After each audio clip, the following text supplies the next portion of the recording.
ಆನೇಕಲ್ ತಾಲೂಕಿನ ಮಹದೇವಪುರ ಕ್ಷೇತ್ರದ ವರ್ತೂರು ಹೋಬಳಿಯ ಕಸಬನಹಳ್ಳಿ ಸರ್ಜಾಪುರ ರಸ್ತೆ ಸುತ್ತಮುತ್ತಲಿನ 10 ಕಿಲೋಮೀಟರ್ ವ್ಯಾಪ್ತಿಯಲ್ಲಿ ಸಂಕಷ್ಟದಲ್ಲಿರುವ ಕುಟುಂಬಗಳಿಗೆ ಅಂತಿಮ ಸಂಸ್ಕಾರಕ್ಕೆ ಅಗತ್ಯವಿರುವ ಪರಿಕರಗಳನ್ನು ಉಚಿತವಾಗಿ ನೀಡುವ ಸಮಾಜಮುಖಿ ಸೇವೆಗೆ ಚಾಲನೆ ನೀಡಲಾಗಿದೆ. ಕನ್ನಡಾಂಬೆ ಚಾಲಕರ ಸಂಘದ ಅಧ್ಯಕ್ಷ ಯೋಗೇಶ್ ಜಯರಾಮ್ ನೇತೃತ್ವದಲ್ಲಿ ಈ ಸಭೆ ಆರಂಭವಾಗಿದ್ದು, ಬಡವ ಬಲಿದ ಎಂಬ ಭೇದವಿಲ್ಲದೆ ನೆರವು ನೀಡುವುದು ಇದರ ಮುಖ್ಯ ಉದ್ದೇಶವಾಗಿದೆ. ಕಷ್ಟದ ಸಮಯದಲ್ಲಿ ಸಾರ್ವಜನಿಕರ ಆರ್ಥಿಕ ಹೊರೆ ತಗ್ಗಿಸಲು ಈ ವಿನೂತನ ಹೆಜ್ಜೆ ಇಡಲಾಗಿದೆ. Freezer box, canopy tent, side wall ಸಹಿತ ಪ್ಲಾಸ್ಟಿಕ್ ಚೇರ್ಗಳು, ಎಲ್ಇಡಿ ಲೈಟ್ ಸಂಕಷ್ಟದಲ್ಲಿ ಸಮಯದಲ್ಲಿ ಪ್ರತಿಯೊಬ್ಬರಿಗೂ ನೆರವಾಗುವುದು ಹಾಗೂ ಸಮಾನತೆಯಿಂದ ಕಾಣುವುದು ನಮ್ಮ ಆಶಯ ಎಂದು ಯೋಗೇಶ್ ತಿಳಿಸಿದ್ದಾರೆ.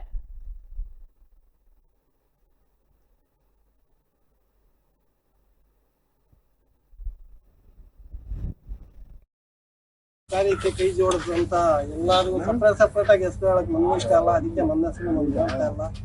ಎಲ್ಲರಿಗೂ ಪ್ರತಿಯೊಬ್ಬರಿಗೂ ಇಲ್ಲಿ ಸೇರಿರುವಂತ ನೀವು ಬಡವರಿಗೋಸ್ಕರ ಪಿಡ್ಸ್ ಕೊಡ್ತೀವಿ, ಮತ್ತೆ ಚೇರ್ 25 ಮತ್ತೆ ಪೆಂಡಲ್ ಕೊಡ್ತೀವಿ. ಏನು ಉದ್ದೇಶಕ್ಕೋಸ್ಕರ ಸರ್? ಇದು ಆಕ್ಚುಲ್ ಆಗಿ ಏನಂದ್ರೆ, ಇವಾಗ ಒಬ್ಬ ವ್ಯಕ್ತಿ ಸತ್ತಾಗ ಅವರ ಆರ್ಥಿಕ ಸಂಕಷ್ಟ ಯಾವ ತರ ಇರುತ್ತೆ ಅಂತ ಗೊತ್ತಿರಲ್ಲ.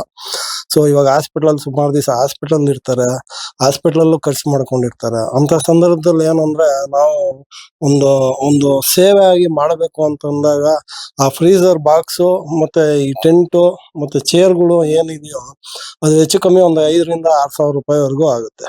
ಸೊ ಅಂತ ಸಂದರ್ಭದಲ್ಲಿ ಆ 6,000 ರೂಪಾಯಿ ಅವ್ರಿಗಿದ್ರೆ ಬೇರೆ ಏನಕ್ಕಾದ್ರೂ ಆಗುತ್ತೆ ಅನ್ನೋ ಒಂದು ಉದ್ದೇಶದಲ್ಲಿ ಇದು ಫ್ರೀ ಆಗಿ ಮಾಡ್ತಾ ಇರುವಂತ ಸೇವೆ. ಕನ್ನಡಾಂಬೆ ಚಾಲಕರ ಸಂಘದ ವತಿಯಿಂದ ನನ್ನ ಹತ್ರ ಏನಂದ್ರೆ, ನಮ್ಮ ಚಾಲಕರು ಇರೋದ್ರಿಂದ ನನಗೆ ಅದು ಹೋಗಿ ಆ ಸೇವೆ ಕೊಡಕ್ಕಾಗ್ಲಿ ಅಥವಾ ಅದು ವಾಪಸ್ ತರಕ್ಕಾಗ್ಲಿ ಅನುಕೂಲ ಇದೆ. ಸೊ ಹುಡುಗರ ಕೈಯಲ್ಲಿ ಇರೋದ್ರಿಂದ ಅದು ಒಂದು ಸೇವೆ ಆಗಿರ್ಲಿ ಅನ್ನೋ ಒಂದು ನಿಟ್ಟಿನಲ್ಲಿ ನಾವೇ ಎಲ್ಲ ಗಾಡಿಯಿಂದ ಹಿಡ್ದು ಎಲ್ಲ ನಾವೇ ಮಾಡ್ಕೊಂಡು ಇದು ಮಾಡ್ತಾ ಇರುವಂತ ಒಂದು ಸೇವೆ ಇದು ಮುಕ್ತ ಅಂದ್ರೆ ಹಂಗಿಲ್ಲ.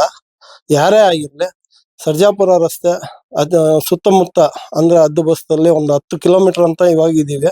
ಮುಂದಿನ ದಿನಗಳಲ್ಲಿ 4 ದಿಕ್ಕಲ್ಲಿ ಮಾಡ್ಬೇಕು ಅನ್ನೋದೇ ನಮ್ಮ ಉದ್ದೇಶ. ಇವಾಗ ಸದ್ಯಕ್ಕೆ ಇರೋಂತ ಒಂದು ಇದ್ರಲ್ಲಿ ಈ ಸರ್ಜಾಪುರ ರಸ್ತೆಯಲ್ಲಿ ಈ ಕಡೆ ಹೆಚ್ಚು ಕಮ್ಮಿ ಮಡಿವಾಳವರೆಗೂ, ಈ ಕಡೆ ದುಮ್ಸಂದ್ರವರೆಗೂ, ಈ ಕಡೆ ಮಾರ್ತಳ್ಳಿ, ಈ ಕಡೆ ಕೂಡ್ಲು, ಬೊಮ್ಮನಹಳ್ಳಿ, ಈ ಕಡೆಗೆಲ್ಲ ಯಾರೇ ಕರೆ ಮಾಡಿದ್ರು ಖಂಡಿತ ಅವ್ರಿಗೆ ಹೋಗಿ ಆ ಬಾಕ್ಸ್ಗಳು ಹಾಕುವಂಥದ್ದು.